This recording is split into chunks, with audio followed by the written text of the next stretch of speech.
Have you ever noticed how some days feel like they vanish in seconds, while others drag like a lifetime? It's strange, almost unsettling. We all live inside the same 24 hours, yet not everyone experiences time the same way. Some people seem to stretch it, multiply it, bend it in their favor. And the craziest part, they're not geniuses, billionaires, or gifted with superhuman discipline. They just understand something that most people ignore.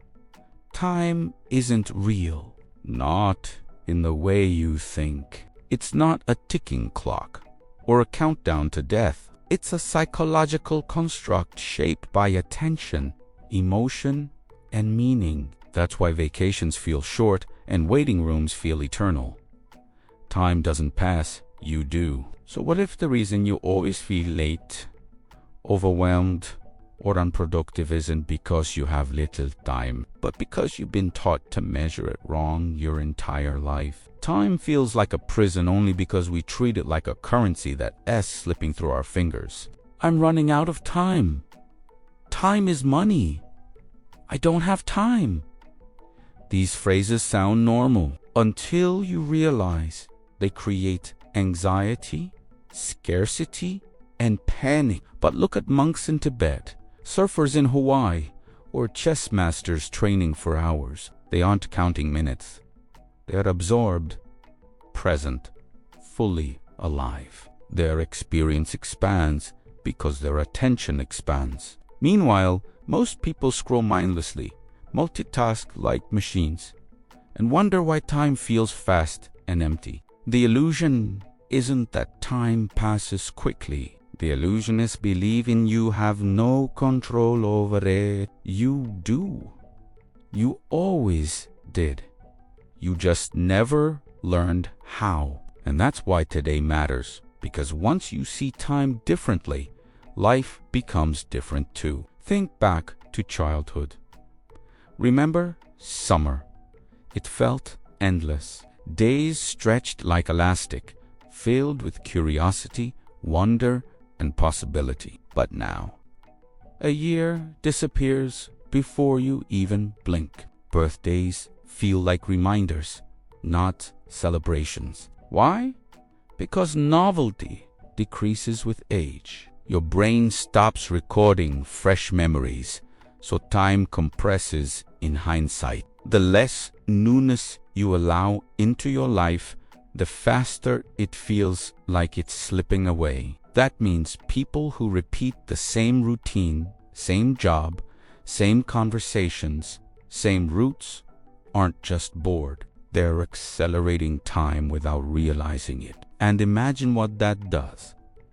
One day you wake up, gray hair, tired dreams, asking where your life went. The truth, it went nowhere. You just stopped noticing it. So bending time isn't about working harder. It's about injecting meaning back into the moments you've been sleepwalking through. But here's something more unsettling. Time feels slow when you're suffering. A breakup, a hospital room, a funeral. Minutes become hours.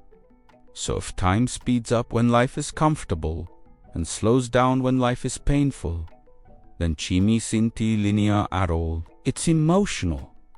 It's subjective. It's dictated by how deeply you feel, which means running from discomfort actually steals time from you.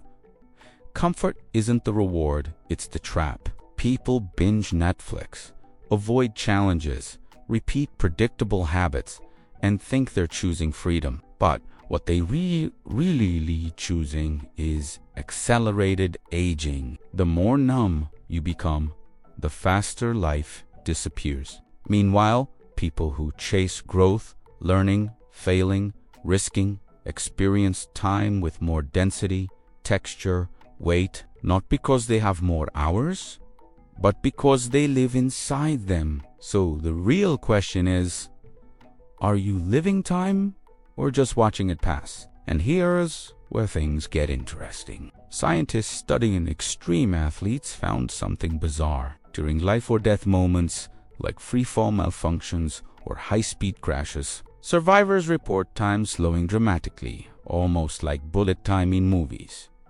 But clocks don't slow. Brains speed up. Perception sharpens. Awareness multiplies, meaning intensifies. Suddenly, seconds hold universes. This proves bending time isn't fiction, it's neurological. Your brain controls the speed of reality. So imagine if you learn to activate that state intentionally, not through fear, but through focus. Most people lose hours without remembering how, but elite performers, artists, entrepreneurs, surgeons master flow states. In flow, time dissolves. Action feels effortless. Creativity peaks. And the best part, anyone can learn it. Not someday, today. But society doesn't want you bending time. It wants you scheduling it, obeying it, fearing it. The clock wasn't invented to help humans.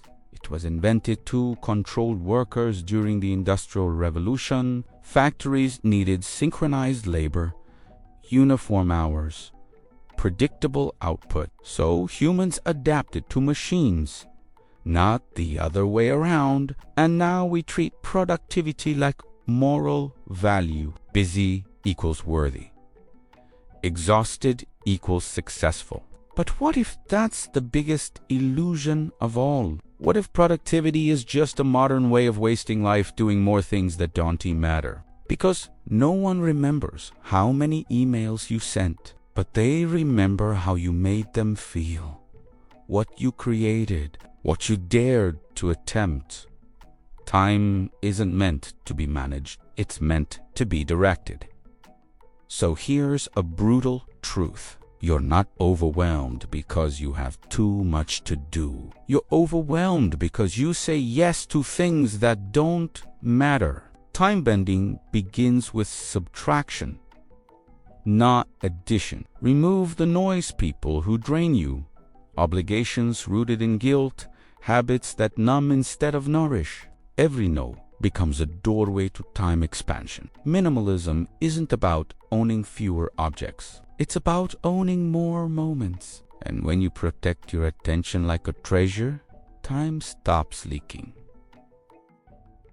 Suddenly you don't feel rushed anymore. You feel intentional, present, in control. That's the difference between living urgently and living consciously. One burns time, the other bends it. But let's talk about the deadliest thief of time: waiting. People wait to feel ready. Wait for the perfect moment. Wait for permission, motivation, clarity. But waiting isn't neutral. It's decay. It trains the brain to delay life. And delayed life becomes unlived life. Look around. People aren't running out of time because life is short. They're running out because they hesitate. The illusion of time abundance kills dreams quietly. You don't lose years at once. You lose 5 minutes at a time. So bending time also means acting before you feel prepared. Momentum creates clarity. Movement creates time. Stagnation destroys it. Now think about storytelling. Your brain doesn't measure life in hours. It measures it in emotional peaks, turning points, conflicts, breakthroughs. That's why some years feel unforgettable and others feel blank. So if you want life to feel longer, richer, fuller, you must create more stories. Not dramatic ones, personal ones. The day you learned something new. The moment you finally told someone the truth. The first step toward a dream you kept hidden. When you live like a protagonist instead of a background character, time opens, because story multiplies experience. And experience multiplies time. And let's expose another myth. Time heals.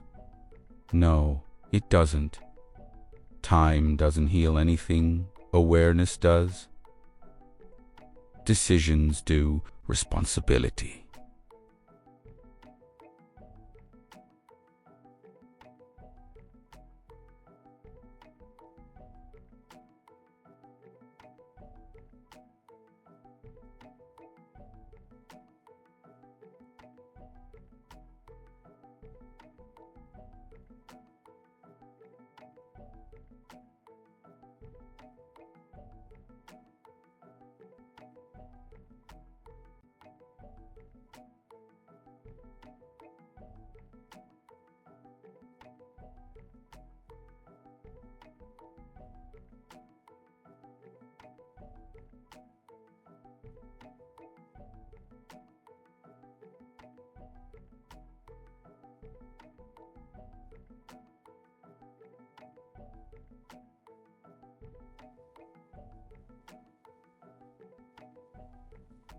Time just gives the illusion of progress. Many people live decades emotionally frozen, stuck in wounds from childhood, relationships, failures.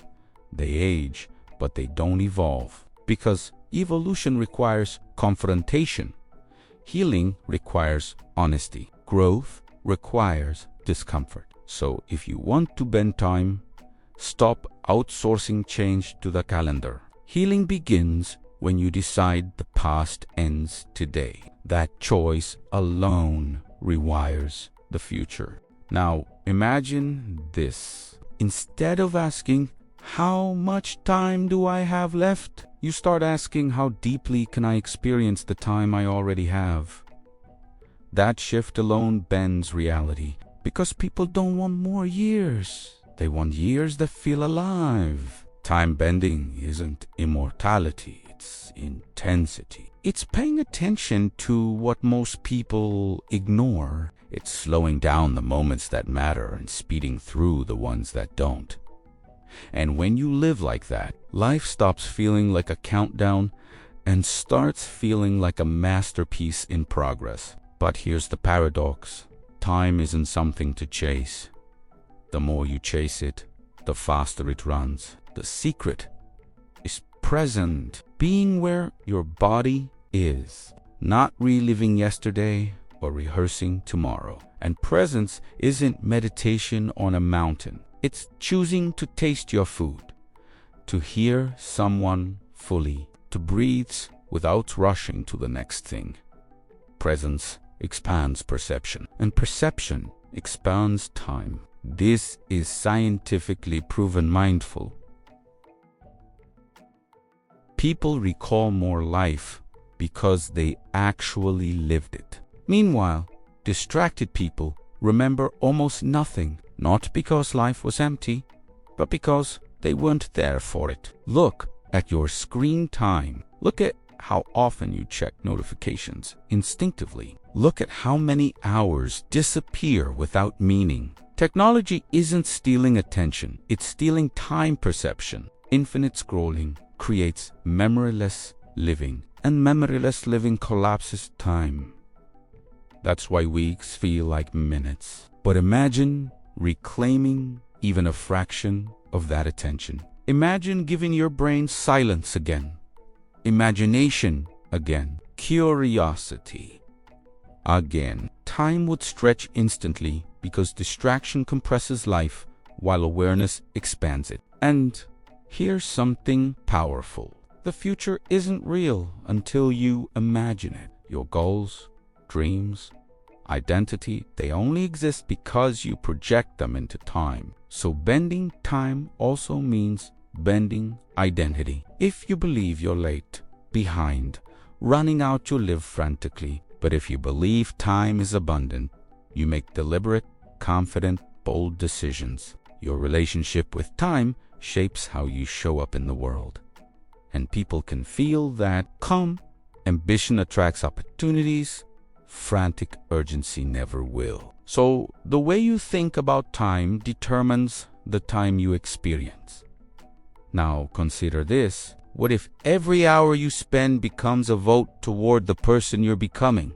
Not someday, right now. Suddenly, time becomes empowering, not terrifying.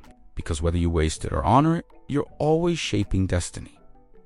And destiny isn't luck, it's accumulation. 30 minutes of reading, 10 minutes of reflection, one uncomfortable conversation, a single brave action.